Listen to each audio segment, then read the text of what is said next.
Assalamualaikum warahmatullahi wabarakatuh. Halo semua, kembali lagi di channel Reder Manhwa. Kali ini Mimin akan melanjutkan sebuah komik yang bercerita tentang bangkitnya jiwa pedang legendaris terkuat. Dan apabila kalian masih bingung dengan alur ceritanya, kalian bisa cek deskripsi atau langsung saja menuju playlist yang ada di halaman channel ini untuk memulainya dari part 1. Tanpa basa-basi lebih jauh, mari kita masuk di part 36. Cerita dimulai. Wonwi teringat akan masa kecilnya. Pada saat itu 12 tahun yang lalu, ingatanku tentang hari itu sangatlah jelas. Pada usiaku yang baru saja menginjak 8 tahun, aku sama sekali tidak bisa mengkonsumsi obat ajaib secara mentah-mentah. Itulah sebabnya aku perlu meminumnya sebagai teh, meskipun itu akan mengurangi khasiatnya. Akan tetapi, setelah aku meminum obat itu, aku mengalami penyumbatan ki dan aku telah kehilangan dantianku. Dan sebagai seorang putra dari keluarga seniman bela diri yang kehilangan dantiannya, aku pun mendapatkan perlakuan yang sangat jelas dan juga mengenaskan.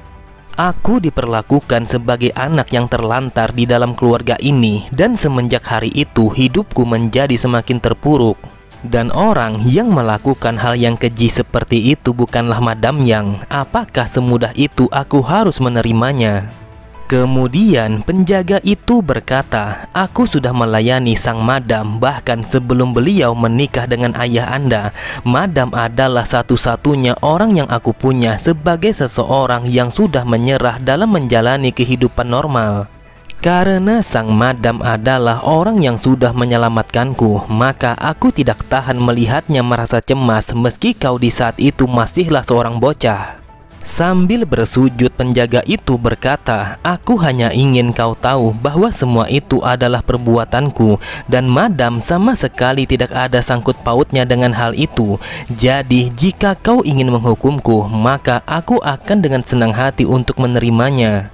Akan tetapi Madam Yang langsung membantahnya dengan mengatakan kalau semua itu adalah perbuatannya, dan sang madam meminta kepada Wonwi untuk tidak mendengarkannya. Di hadapan kedua orang itu yang mengaku kalau merekalah yang melakukannya dan melindungi satu sama lain, Wonwi pun berpikir kalau situasi yang seperti ini seolah-olah dirinya lah yang terlihat jahat.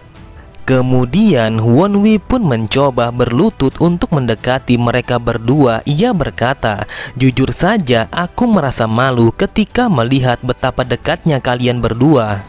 Wonwi pun hanya tersenyum. Lalu Wonwi melanjutkan kata-katanya, "Mungkin aku akan menjadi orang yang sangat buruk kalau saja melakukan sesuatu kepada kalian berdua." Terlihat Madam yang begitu bersemangat, wajahnya menjadi tersenyum ketika mendengar Wonwi yang mengatakan itu, yang seolah-olah kalau Wonwi telah memaafkannya. Akan tetapi Madam yang sangatlah terkejut ketika Wonwi yang tanpa basa-basi menampar wajahnya dengan begitu kuat sehingga membuatnya langsung tersungkur ke belakang.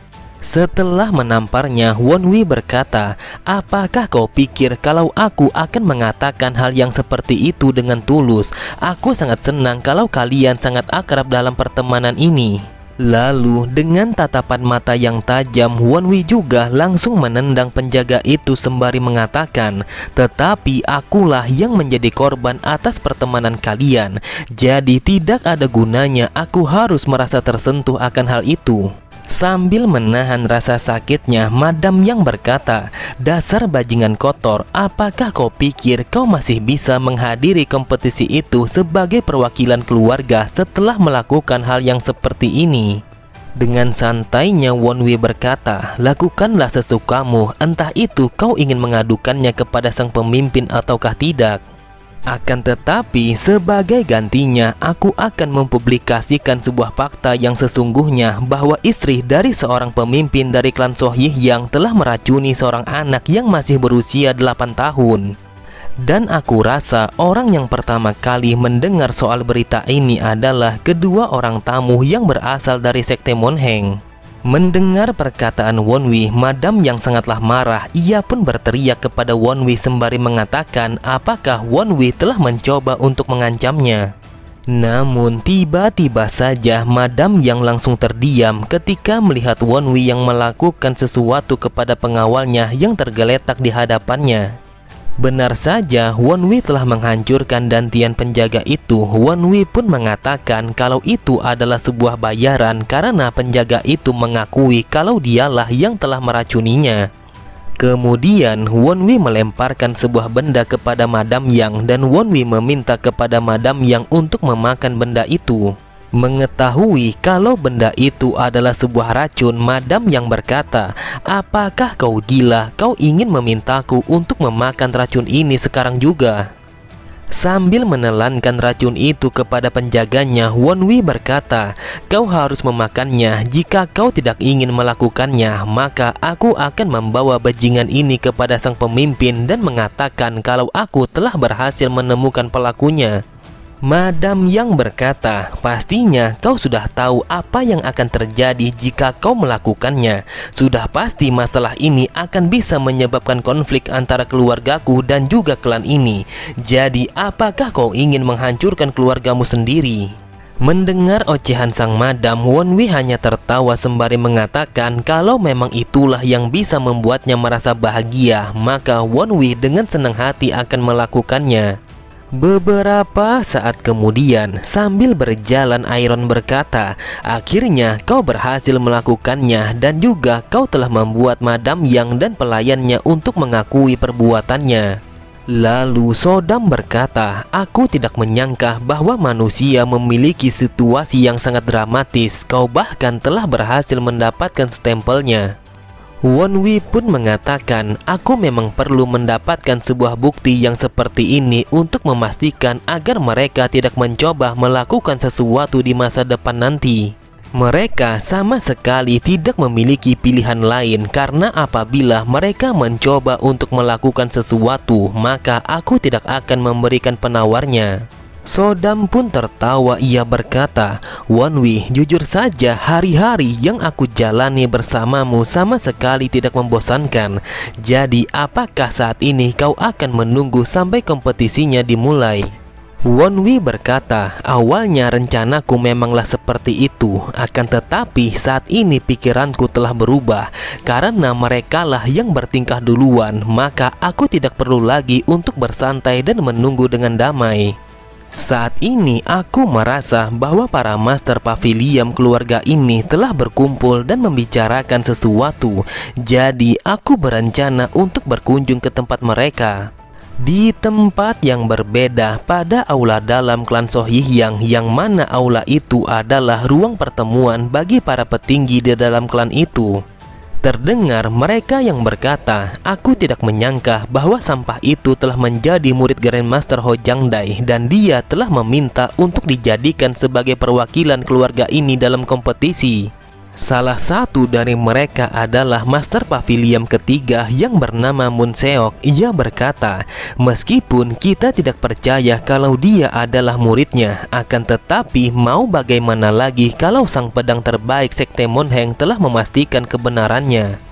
Tiba-tiba saja mereka semua langsung terdiam ketika melihat Wonwi dan juga kedua anggotanya telah datang ke tempat itu secara tiba-tiba. Dengan santainya Wonwi berkata, "Wahai para Master Pavilion, sudah cukup lama kita tidak berjumpa. Jadi bagaimana kabar kalian setelah kepergianku?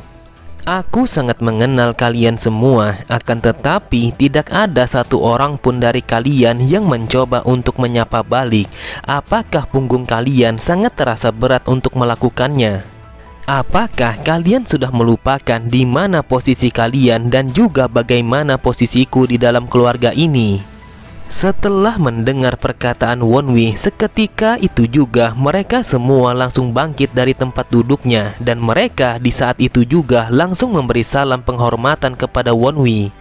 Wonwi pun berkata di dalam hatinya, kelima Master Pavilion ini langsung menyerah begitu saja. Akan tetapi 3 orang dari mereka sama sekali tidak mengatakan apapun kepadaku.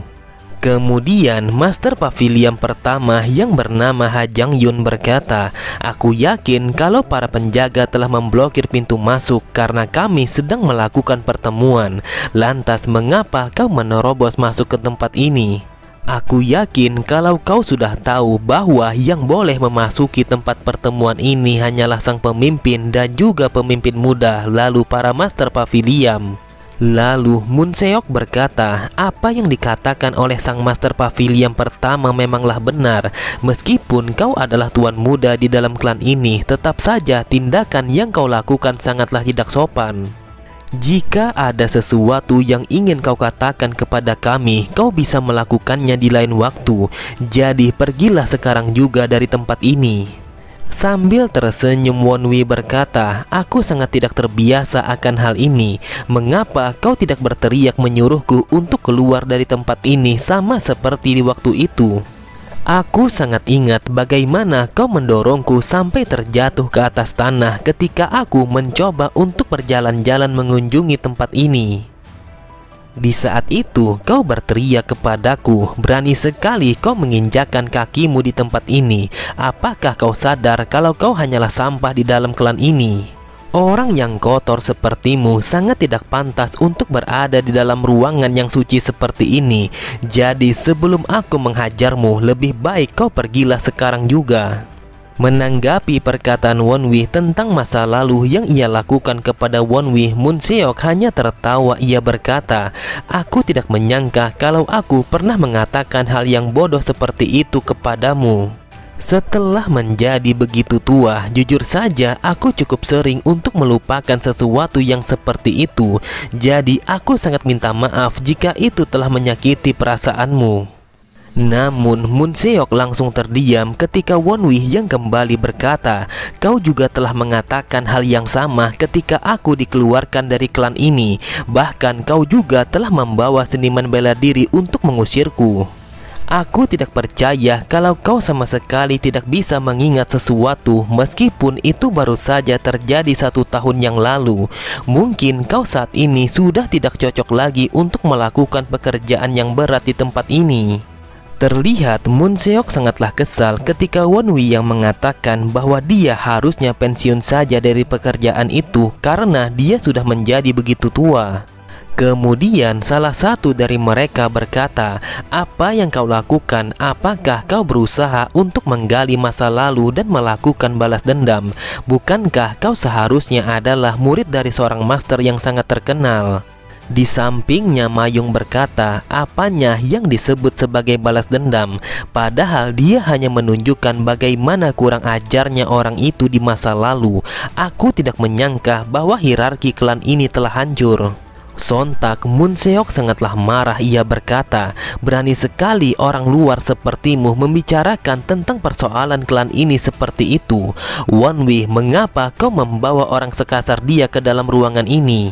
Namun tiba-tiba saja Moon Seok langsung terdiam. Mentalnya telah hancur berkeping-keping ketika melihat Mayung yang telah mengeluarkan aura membunuhnya. Setelah mendengar Mayung yang meminta izin untuk membunuh Moon Seok, Won Wei pun berkata, wahai saudara juniorku, lebih baik kau sedikit bersikap tenang di tempat ini. Seketika itu juga sikap Moon Seok telah berubah menjadi lebih lembut. Ia berkata, aku telah bersikap kasar kepada seorang tamu yang berharga seperti kalian. Jadi aku mohon tolong maafkan aku yang sedalam-dalamnya. Melihat perubahan sikap yang ditunjukkan oleh Moon Seok, Won Wei pun berpikir bahwa Moon Seok begitu khawatir kepada kami karena ketenaran Master Ho Jangdai pada wilayah ini. Kemudian Ha Jang Yun berkata, aku rasa pertemuan ini akan dilanjutkan apabila sang pemimpin telah tiba. Jadi semua Master Pavilion diperbolehkan untuk pergi dari tempat ini. Akan tetapi Won Wei sama sekali tidak mengizinkan mereka untuk pergi meninggalkan tempat itu. Lalu Won Wei pun meminta kepada Ju Song Won untuk menutup pintu ruangan itu. Terlihat mereka semua begitu terkejut. Mereka bertanya-tanya apa yang sudah direncanakan oleh Won Wei, sehingga ia dengan sengaja menahan mereka di dalam ruangan itu. Melihat kepanikan mereka semua, Won Wei pun berkata, kalian tidak usah khawatir karena aku hanya ingin melakukan pembicaraan yang layak dengan kalian. Sambil bersiap dengan pedangnya, Ha Jang Yun berkata, wahai tuan muda, sepertinya kau mempunyai tujuan yang lain. Lalu Wonwi berkata, aku mempunyai penawaran yang bagus kepada kalian semua. Aku tidak perlu jauh-jauh sampai datang ke tempat ini kalau apa yang aku bicarakan itu hanya berhubungan dengan kompetisi. Jadi aku cuma ingin kalau kalian bisa meyakinkan sang pemimpin. Aku akan memberikan kesempatan kepada kalian untuk bertukar sisi. Jadi mengapa kalian tidak mendukungku saja? Mendengar itu, Moon Seok berkata, wahai tuan muda, jika ini bukanlah tentang kompetisi, apakah ini berarti yang kau bicarakan adalah tentang posisi tuan muda? Diketahui bahwa peraturan yang dibangun oleh klan Sohyehyang adalah apabila mayoritas para Master Pavilion membuat sebuah keluhan secara resmi, maka keputusan sang pemimpin mengenai jabatan pemimpin tuan muda akan kembali dipertimbangkan. Di dalam hatinya Wonwi berkata, aku yakin kalau situasi ini sangat sulit untuk dipahami. Baru 1 tahun yang lalu aku sangat ketakutan ketika aku berhadapan dengan orang-orang seperti mereka. Dan aku hidup sebagai seorang pemabuk yang kotor, yang mana itu telah membuatku menjadi sangat terkenal pada wilayah ini dengan sebutan sebagai anjing kota Yulang. Akan tetapi sebenarnya aku adalah seorang mata-mata dengan pengalaman lebih dari 8 tahun. Jadi untuk menghadapi mereka semua bukanlah sesuatu yang sulit. Kemudian Ha Jang Yun berkata, faktanya bahwa kau sudah banyak berkembang sebagai murid dari Grandmaster Ho Jangdai itu adalah sesuatu yang harus aku banggakan. Tetapi jika kau terus saja membuat masalah di dalam keluarga ini, maka aku berjanji tidak akan tinggal diam meskipun kau adalah muridnya Grandmaster Ho Jangdai. Namun Ha Jang Yun merasa heran karena melihat Wonwi yang matanya kemana-mana, bahkan jakunnya telah bergetar sejak dari tadi.